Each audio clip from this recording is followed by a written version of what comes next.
যদি আপনি ভ্রমণপ্রেমী হন বা ভারতবর্ষের প্রাকৃতিক সৌন্দর্য আপনাকে মুগ্ধ করে, তবে নিঃসন্দেহে লাদাখের নাম শুনেছেন।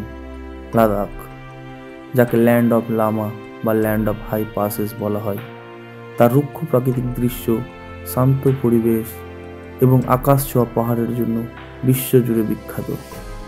এটি এমন একটি গন্তব্য যেখানে প্রকৃতি তার অপূর্ব রূপে ধরা দেয়।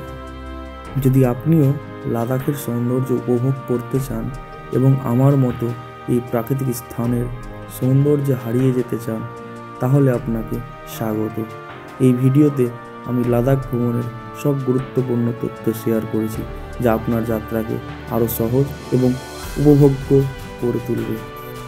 2025 সালে যদি আপনি লাদাখ ভ্রমণের পরিকল্পনা করে থাকেন, সেটা নিজের প্রিয় বাইকটিকে চালিয়ে অথবা কোনো 4 হুইলারের সিটে বসে, তাহলে আপনি লাদাখের রাস্তার পরিস্থিতি, হোটেল, খাবার, বাইক ভাড়া, গাড়ি ভাড়া এবং অন্যান্য প্রয়োজনীয় তথ্য আমার এই ভিডিওতে পেয়ে যাবেন।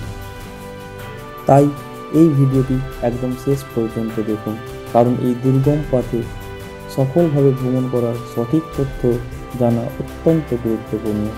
লাদাখের রাস্তা যেমন কঠিন, তেমনই এর সৌন্দর্য, যা আপনাকে মনোমুগ্ধ করে তুলবে। তাহলে আর সময় নষ্ট না করে চলুন আজকের এই ভিডিওটিকে শুরু করা যাক। আশা করি আমার এই অভিজ্ঞতা এবং আমার পরামর্শ আপনার লাদাখ ভ্রমণকে আরও সুন্দর এবং স্মরণীয় করে তুলবে।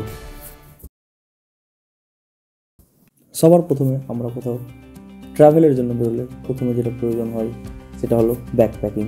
আর লাদাখের ব্যাকপ্যাকিং করার সময় আপনাকে যেসব জিনিস নিতে হবে সেটা হলো গরম কাপড়, যেমন thermal innerwear, woollen sweater, jacket, গরম মোজা, উলেন টুপি, গ্লাভস এবং অন্যান্য প্রয়োজনীয় জামা কাপড় নিজের প্রয়োজন অনুযায়ী।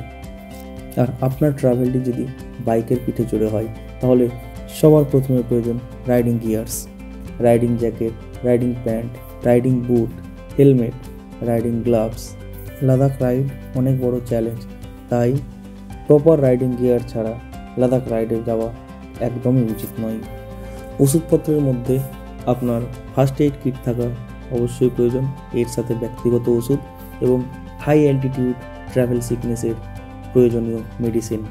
ইলেকট্রনিক্স আইটেমের মধ্যে প্রয়োজন power bank, mobile charger, camera, torch light ইত্যাদি।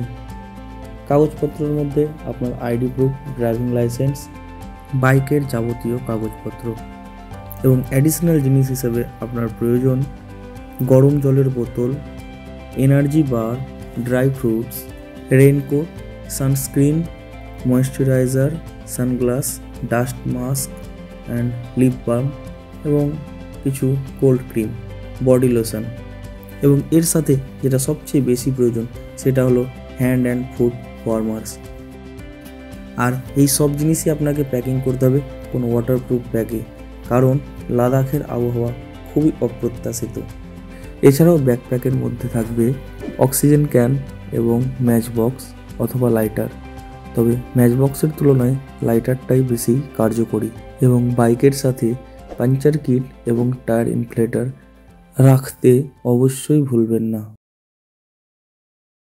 লাদাখ ভ্রমণের সর্বোত্তম সময় হলো জুন থেকে সেপ্টেম্বর মাস, যার মধ্যে মিডল মে থেকে মিডল জুলাই পর্যন্ত আবহাওয়া অপেক্ষাকৃত গরম থাকে, তাপমাত্রা প্রায় 10 থেকে 20 ডিগ্রি সেলসিয়াসের মধ্যে, যা প্যাংগং লেক এবং নুব্রা ভ্যালি ভ্রমণের জন্য উপযুক্ত সময়। এছাড়া সেপ্টেম্বর মাসের তাপমাত্রা থাকে 5 ডিগ্রি থেকে 20 ডিগ্রি সেলসিয়াস। শরৎকালীন আবহাওয়া, পরিষ্কার আকাশ, ফটোগ্রাফির জন্য এক চমৎকার সময়। এছাড়া মিড জুলাই থেকে পুরো আগস্ট মাস পর্যন্ত লাদাখ মানুষের বেশিরভাগ অ্যাভয়েড করে চলে, কারণ এই সময় মনসুন আর লাদাখে বর্ষাকাল মানে ল্যান্ডস্লাইডের ভয়। তবুও এই সময় লাদাখ ভ্রমণে গেলে এক ঝকঝকে গ্রিনারি আমরা উপভোগ করতে পারবো। তবে এই সময় জীবনের ঝুঁকি নিয়ে না যাওয়াই ভালো।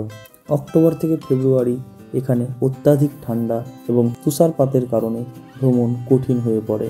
তাপমাত্রা প্রায় -20 ডিগ্রি সেলসিয়াসের নিচে নেমে যায় এবং একাধিক রাস্তাঘাট, হাই পাসেসগুলি বন্ধ থাকে।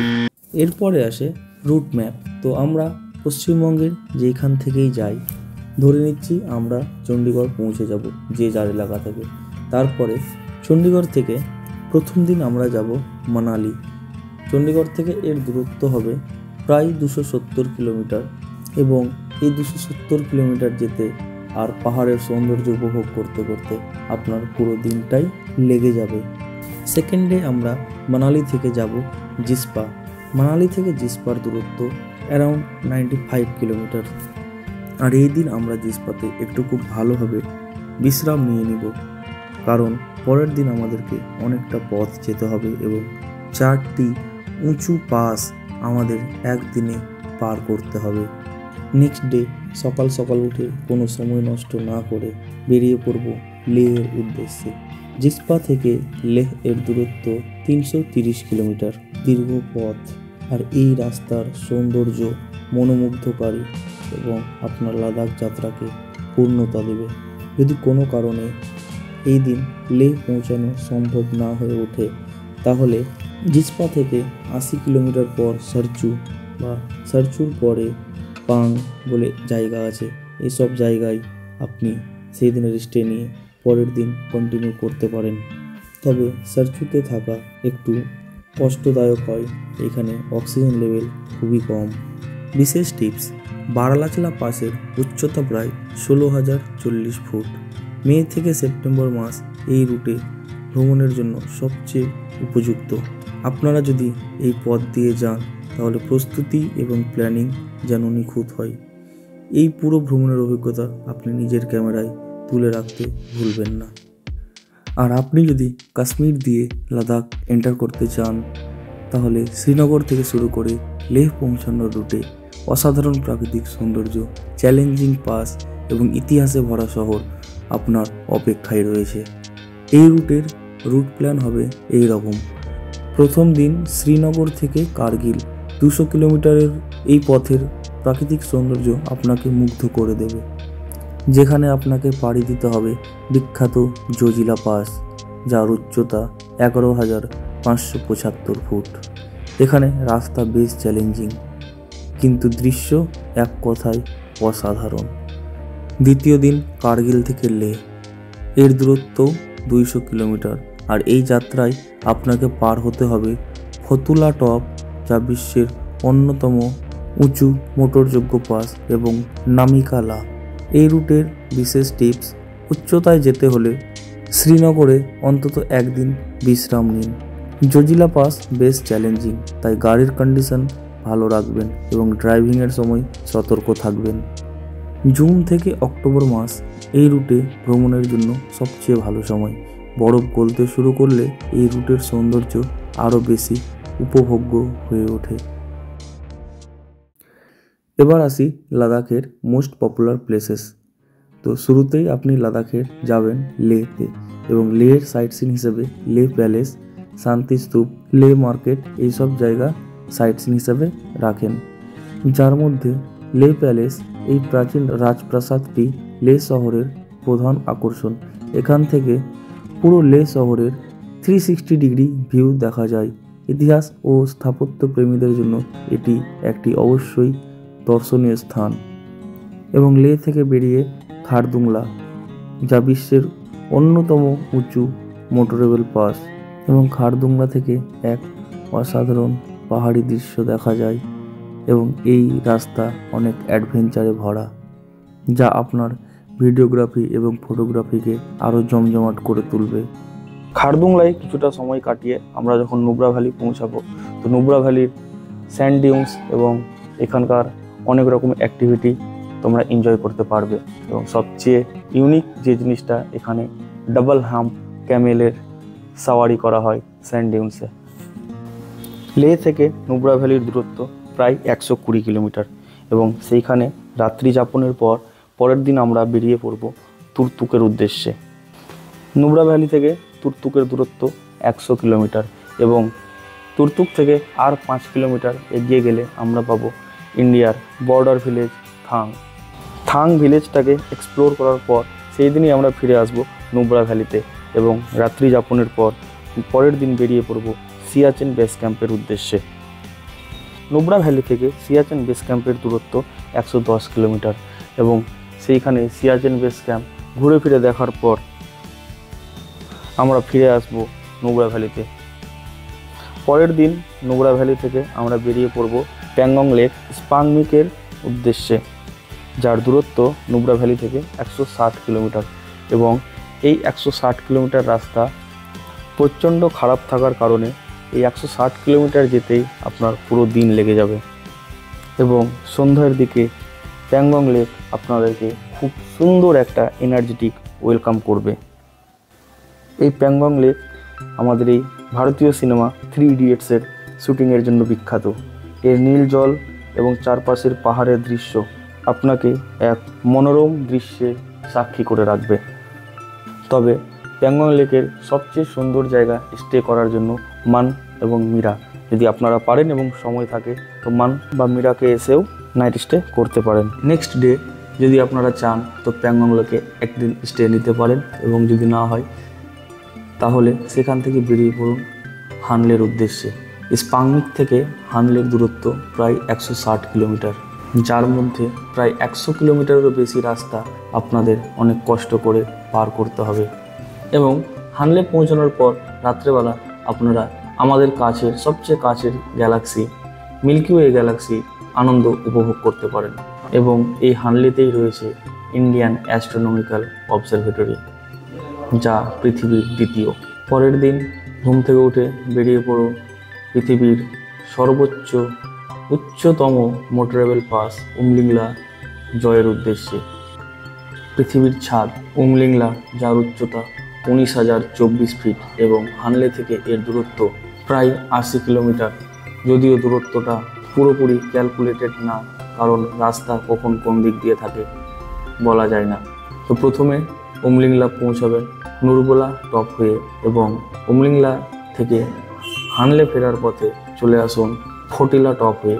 ফটিলা টপ, যা জিগজ্যাগ রোড এবং অনেকগুলো ইউটার্ন বেন্ড এর জন্য বিখ্যাত এবং এই রাস্তা আপনার যাত্রাকে আরও সৌন্দর্য করে তুলবে। উমলিংলা টপে পৌঁছে আপনার সত্যিই মনে হবে আমি পৃথিবীর ছাদে চলে এসেছি, কারণ এখান থেকে 360 ডিগ্রি খুব সুন্দর ভিউ দেখা যায় আর মনে হবে আপনি সবার চটিতে বসে আছেন। এক আলাদাই অনুভব হবে।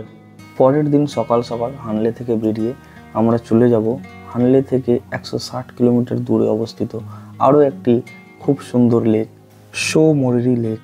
আপনারা চাইলে কার্জোকে রাত্রি যাপন করতে পারেন, আর না চাইলে এখান থেকে 240 কিলোমিটার দূর লেতেও পৌঁছে যেতে পারেন।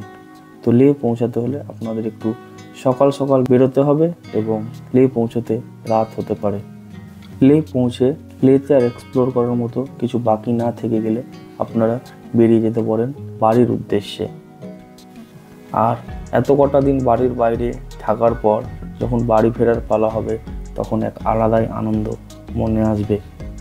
আপনি যদি মানালি হয়ে লে গিয়ে থাকেন তাহলে বাড়ি ফেরার পথে কার্গিল শ্রীনগর হয়ে বাড়ি ফেরা একটা আলাদা রাস্তা হবে এবং যদি আপনি শ্রীনগর কার্গিল হয়ে লেতে এসে থাকেন তাহলে মানালি হয়ে চলে আসবেন, তাহলে আপনার পুরো জায়গাটাই কমপ্লিট হয়ে যাবে।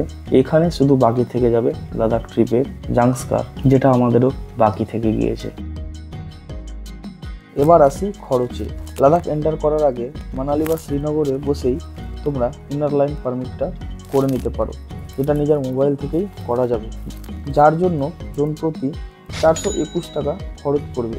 কিভাবে করবে তার জন্য আলাদা একটা ভিডিও বানিয়ে দেবো এরপরে, কারণ আমি এই ভিডিওটাকে আর বেশি লম্বা করতে চাইছি না। এছাড়াও লাদাখ পুরোটা ঘুরে দেখতে তোমাদের 1-2 জায়গায় 50 টাকা বা 100 টাকা করে একটা ডেভেলপমেন্ট ফিজ ওরা নিতে পারে, যেটা হবে অন দ্য স্পট। তোমরা পশ্চিমবঙ্গের যে প্রান্ত থেকেই যাও, উত্তরবঙ্গ বা দক্ষিণবঙ্গ, এই ট্যুরটা করতে তোমাদের মোটামুটি প্রায় 25 দিন সময় লাগবে। সেটা 2-1 দিন কম বেশি এদিক ওদিক হতে পারে। তোমরা যদি 2 জন বা 4 জনের গ্রুপে যাও তাহলে হোটেল খরচ পড়বে এই 25 দিনের গড়ে 500 থেকে 600 টাকা, যেটা জায়গা বিশেষে কম বা বেশি হবে। তো অ্যাভারেজ 500 থেকে 600 টাকা পার ডে ট্রিপের শেষ পর্যন্ত একটা অ্যাভারেজ খরচ আসবে। সেই হিসেবে 25 দিনের থাকার খরচ হলো 15,000 টাকা এবং খাওয়া খরচ পড়বে 600 থেকে 700 টাকা প্রতিদিন পার পারসন। সেই হিসেবে আমি 700 টাকা করে ধরে এগোলে 25 দিনের খরচ হবে 17,500 টাকা। এছাড়া বাইকের পেট্রোল খরচ পড়বে প্রায় 22 থেকে 25,000 টাকা according to mileage of your bike and your driving. সেই হিসেবে টোটাল খরচ হলো 57,921, মানে প্রায় 58,000 টাকা। অন্যান্য জিনিসের মধ্যে তোমাদের রাখতে হবে, বাইকে যদি ট্রাভেল করো তাহলে বাইকের চেন ক্লিনার এবং চেন লিউব এবং চেন ক্লিনারের জন্য তোমাদের খরচ পড়বে প্রায় 3,000 টাকা। এই সব কিছু মিলিয়ে আমাদের টোটাল খরচ হচ্ছে 60,921 টাকা, মানে 61,000 টাকা। আর এই 61,000 টাকার মধ্যেই আমরা এই 25 দিনের ট্যুরটি খুব সহজেই করে নিতে পারবো।